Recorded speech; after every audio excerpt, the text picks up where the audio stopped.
Everybody, and welcome to the pilot episode of Ahjnot, the Sesame Street Commentator. I am Ahjnot, and thank you so much for clicking on my video and checking it out. So what do I mean by Sesame Street Commentator? It means you'll be watching me watch Sesame Street skits of all kinds per episode, of which there will be a theme, and commenting on them as we watch them. Why have I chosen to do this? Because as a middle-aged Gen Xer, I remember when I first discovered YouTube nearly 20 years ago. I actually clicked on a Sesame Street skit someone had uploaded, and a whole new magical world opened up for not just me, but for everyone else out there either enjoying these video uploads or for content creators, possibly like yourself. What clicking on that video did for me, actually, was make me realize how many of us there are in this world. Adult fans of Sesame Street, or AFOSs if you will. Or at least of classic Sesame Street, as we know Sesame Street just isn't the same as it used to be when some of us were kids. What I saw, and this is most important, were comments made about the skits we watched. Sometimes full of adult humor, whether modest or going a little too far in some cases, but a lot of times just talking of the memories of when we saw these skits as children sitting in front of that television and how we felt about them then and now. Now, as time went on, YouTube evolved from being just a place to post whatever you want to having standards and offering up ways for people to make money doing this. Also, with the power of YouTube, Sesame Workshop has created its own channel full of their skits, both old and new. But the ones shown on their channel are kid-friendly, which means that commenting has been turned off. And for good reason, obviously. However, even some of the older accounts and channels that have posted Sesame Street skits here have turned off the comments as well. To me, the comments mostly were what made the skits more fun to watch here. Except, of course, when some people should have just kept their comments to themselves. So therefore, my hope is to bring some of that fun back to YouTube and for us AFOSs to enjoy these skits not only as we did as children, but also as we did in the early days of YouTube, and with me watching these along with you, I will be the one leading the way. Now, before I give you all an example of what I plan to do, I'd like to explain my little Sesame Street background. Of course, like many of you, I started watching Sesame Street when I was 2 years old, when you could finally watch a television screen. Once I saw those Muppets, I was hooked, and especially on Bert and Ernie, my all-time favorites. The rest of them were cool as well, like Grover, Harry Monster, Cookie Monster, Oscar, Big Bird, Kermit, Prairie Dawn, Betty Lou, Farley, Roosevelt Franklin, Fat Blue, all of them. I especially love Kermit because he was the only Muppet who appeared prominently on both Sesame Street and The Muppet Show. That was quite the bonus for a lot of us. Plus, the humans were great as well. Luis, Maria, Susan, Gordon, Olivia, Bob, David, Linda, Mr. Hooper, and many more. Let's also not forget, I had the luxury, growing up in Metro Detroit, of being able to watch Sesame Street 3 times a day on 3 different channels.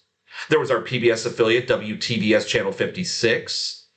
There was Channel 9, the CBC affiliate out of Windsor, Ontario, Canada.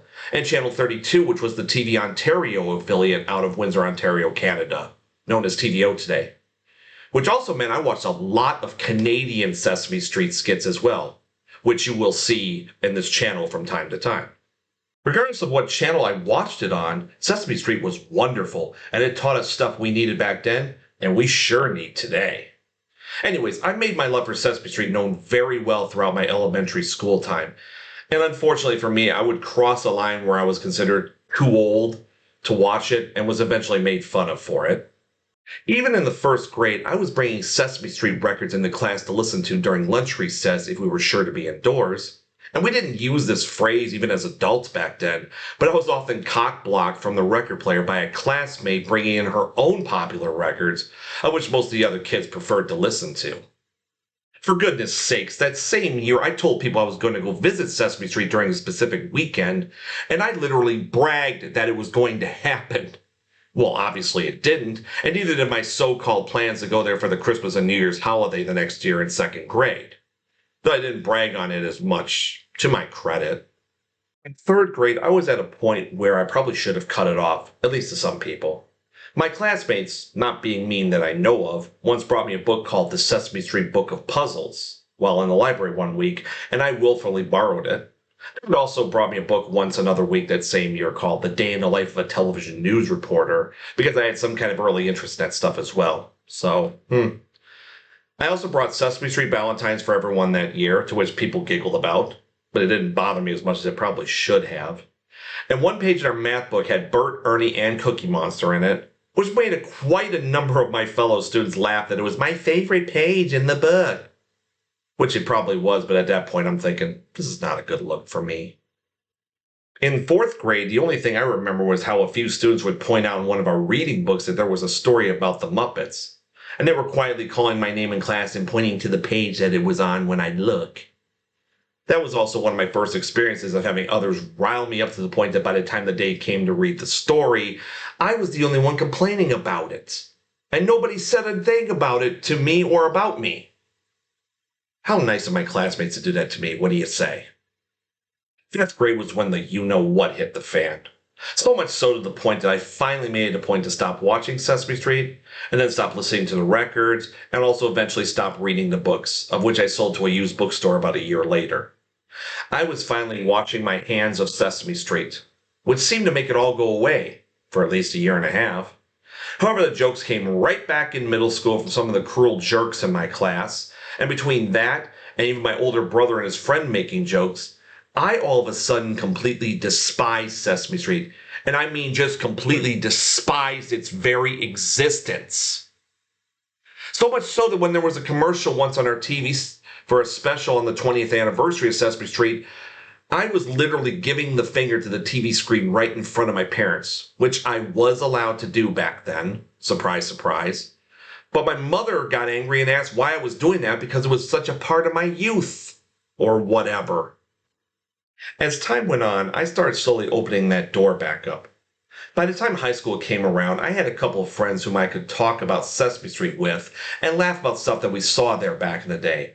One especially considering he had a little sister who was watching Sesame Street at the time, so though I felt a little weird still doing so, I watched a little bit when it was on TV at their house. It wasn't until my senior year that while home alone one day watching TV, clicking through the channels, I did come across Sesame Street.